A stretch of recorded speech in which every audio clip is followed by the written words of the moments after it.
Hello and welcome to the Sparta Mayor Manager Show. I'm Mayor Wes Bruniger along with our town manager, Sparta town manager, Brian Edwards. And Brian, we've been off the air for about a month and a half here. We had Hurricane Florence come through and we were unable to get our program last month, so we got a little bit of information to pass along to the folks, and I want to welcome you into the studio with us here today. Thank you, Mayor. I'm glad to be here and glad that we can catch up again with our folks. I think the program is beneficial. It gives folks an opportunity that can't attend the meeting to catch up on what the news is. So thank you for hosting this and glad to be here this afternoon. Of course, well, first things first, we want to give a great big shout out to all of our emergency personnel that helped out with Hurricane Florence, especially Daniel Roten, who done an excellent job coordinating with the county and the town. Really an outstanding job, and I'm just very, very thankful, and I know you are too, that Allegheny County and Sparta was pretty much spared from a lot of damage. Yes, we were, and another acknowledgement to our fire departments throughout the county. I know the Sparta Allegheny Department was on standby. They had folks that stayed at the firehouse through that event, and also I know that the county departments were out removing trees from the roads, and so we appreciate very much the support we got from all of our emergency management people. So we made it through, and we're right in the middle of Hurricane Michael's little rain showers he's got going on here in Sparta. But October 2nd, we had our October meeting, and we started off by recognizing a couple of young men, and special recognition to Brandon Gilly and Eric Murphy of the Special Olympics. And these two young men went to the state tournament there last spring, and actually won the state championship in team bowling for Allegheny County. So we recognize two young men that really deserve a big honor. We did. We had a nice contingent of supporters from that program, and we were glad to have them attend our meeting and help recognize these two special young men. And then along that line, we also encouraged everybody to come out for homecoming, as it was homecoming week, and the town looked beautiful on homecoming night. Green and gold lights strung out throughout the town, and really really set the tone and got the guys in a good fighting spirit. And then they went out and won a 39-7 ball game against West Wilkes. That was a big victory for us. We had a homecoming parade downtown Sparta in the afternoon, and had a great turnout of folks all up and down the street supporting our Trojan football team, and so we were glad to see that much enthusiasm and support for the team, and what a great victory that was Friday night. Had a big crowd at the stadium, and also a big crowd on the street with the Music on Main concluding for the season here, the summer session. So a great overall end there to our homecoming week. Yes, it was. We also invited Ashley Weaver to come in and speak to us, and Ashley is the head of the Allegheny Jam, and they actually acquired the old Senator's House, which was a great acquisition for their program. Right next door to the school, so it's going to be very convenient. The program will continue to bring the students in from the outlying schools, and this is going to give them a place to grow and continue the great program that's been developed over the years. I think Allegheny was the first one of the JAM programs. There's a number of them now, and I think they may be in 4 states now, but all of it began here in Allegheny County, so we're really proud of that program. And it's come such a long ways, and we've got a bunch of kids that's involved with that, teaching and learning our heritage music and keeping it alive, and I think that's very, very important, and a big shout out to them. Our meeting focused, however, on streetscape, as it has in the last couple months, and we had some folks come out and do that. And right now I want to show you an excerpt from McGill and Associates, Brian Newman. And folks, if you will pay attention to this, you can also, if you want to watch the entire thing, you can go to Allegheny Community TV, actv.me on the internet, and you can watch the whole meeting there. But here's an excerpt from our meeting. I'm happy to report that we've worked through several of our final revisions and submitted those plans and all of the updated contract documents to USDA. Those have been approved at engineering at this point, and so they've moved back to Debbie.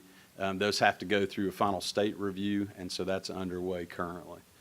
So we've cleared that first hurdle with them, and the main target of those changes for that was the institution of our unit price bid structure to allow us some more flexibility moving forward in reviewing the bid and ultimately determining the total scope of work. So with that submittal, we also incorporated on Debbie's direction and request, and I think a point that we made, which was a summary of changes letter, which I think at this point is one of the most fundamental focuses. That question here is, you know, where we came from with the initial project and how we envisioned it to where we are now. And so Debbie challenged us to represent that in narrative form to help them understand how that has evolved over the course of our design development process and to identify those particular areas where we've experienced some cost increases. Now, we relayed most of those the last meeting, and I kind of explained those in detail and itemized and explained those as well to USDA and provided them additional supporting facts and dollar figures to illustrate the changes. The justification that we provided for the increase in these costs relative to the project initially surrounded the climate with the construction costs that we've experienced through recent bids. Just over the past year, we've seen construction costs skyrocket. So that was really the first justification. The second justification was that through the evolution of this project, it's really become something quite dramatic, quite beautiful. When it was originally envisioned, it was a little bit more Spartan. And so we identified kind of how those evolutions happened and what additional or supplementary items were brought to the project. I'd kind of like to illustrate two of those to kind of just give us an example of how to picture the design evolution of the project and really crystallize kind of what we presented to USDA. The first is the type of streetscape. When we initially scoped the project out, we were looking at the water line replacement, and that became the backbone of the project like we spoke to last time. We identified an opportunity to upgrade our sidewalks, our curb, and ultimately enhance the streetscape. So that became a next tier of design that USDA was backing us and pursuing. Now, when we originally envisioned it, we really were looking at restoring the concrete sidewalks that we have, possibly replacing panels that were broken or something to that effect, and then incorporating a brick ribbon kind of to enhance the streetscape and create a little definition between the curb line and the sidewalk. Today, we have a much more beautiful presentation. Through working with Destination by Design, we have an exquisite transformation of the streetscape from a material texture standpoint, transition to intersections with herringbone pattern pavers.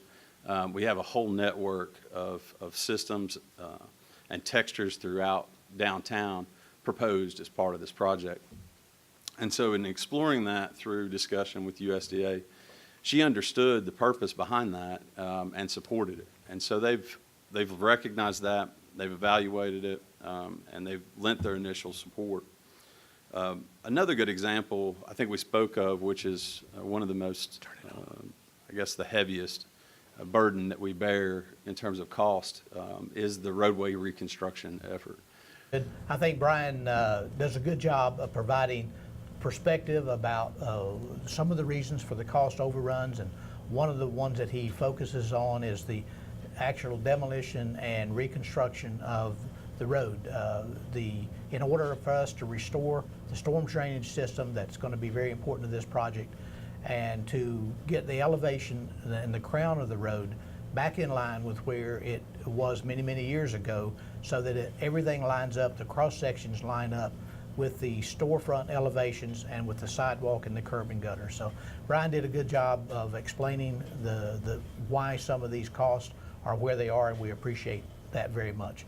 And as the mayor mentioned, if you will go to ACTV, you can watch the entire segment there where Brian gives his explanation, and also I provide some additional detail along with Zach Barraclough about some comparative analysis of sales tax revenues and other things that we believe would be very beneficial and tied to the completion of the streetscape project.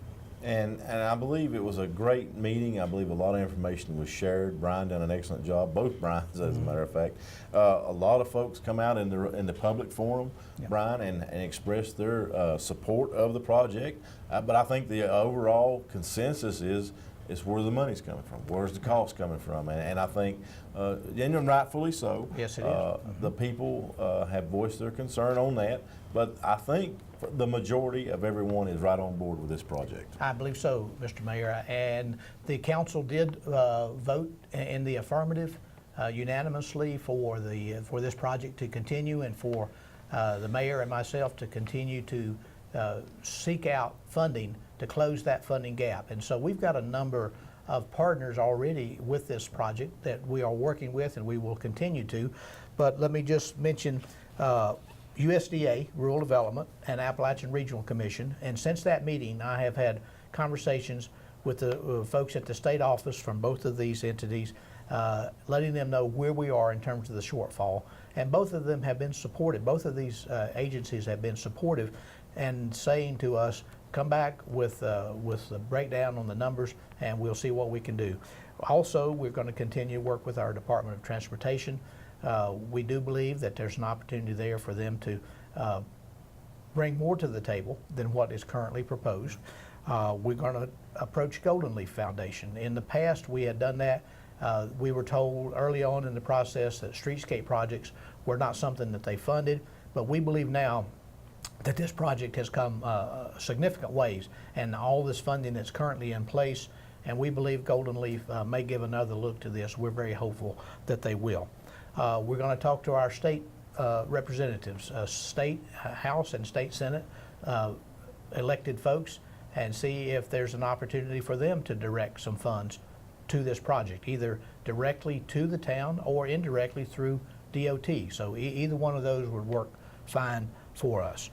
We're going to talk with our county commissioners about the possibility of support from the county, and we believe that there is certainly an opportunity there, because anything that improves the downtown business area and improves our sales tax, local sales tax opportunities, it benefits the county as well as the town. So we're very hopeful that our county commissioners would lend some support to this project. And beyond that, we're going to look at all other possibilities that we can think of to bring funding to this project. I agree with you wholeheartedly on everything, and we, I've been in office almost a year now, and one of the things that I campaign on was, as Sparta goes, so does Allegheny County, and vice versa. As Allegheny goes, Sparta goes. We're one and the same, and we're all in this together here. So we have some other upcoming activities as coming up here in October, and what I'm excited about, one thing that I'm excited about, is our annual Hillbilly Show that we have on October the 20th at the Community Auditorium at Sparta School, and we look forward to seeing a lot of folks there. We also have our trunk or treat that's coming up in the park. One of the great big things is that's going to be on Wednesday, October 31st, beginning at 5 p.m., and it's sponsored by the SRC, the Sparta Revitalization Committee. And Brian, we have a big meeting with the county coming up on October 29th, excuse me, joint meeting, our Sparta Town Council and the county commissioners. Right. That'll be on Monday, October the 29th at the County Commission meeting room. And those meetings, Mayor, are always very, I think, unique, because most towns and counties, I don't believe, get together on a regular basis. We do this on fifth Mondays at least 3 times a year, and sometimes 4 times a year. And this has been a tradition that's been going on now for many, many years. And I do believe that it shows some good unity and the opportunity for the town and county to work together on certain projects. So we're glad to do that. You mentioned Krause Park and Trunk or Treat. We have hundreds of kids that show up over there on that Halloween evening. We have most of our merchants turn out with candy and apples and other treats for the children, and so it's a great costume party. And you'd be surprised at how many parents actually show up in costume as well with the children. So we always look forward to the trunk or treat at Krause Park.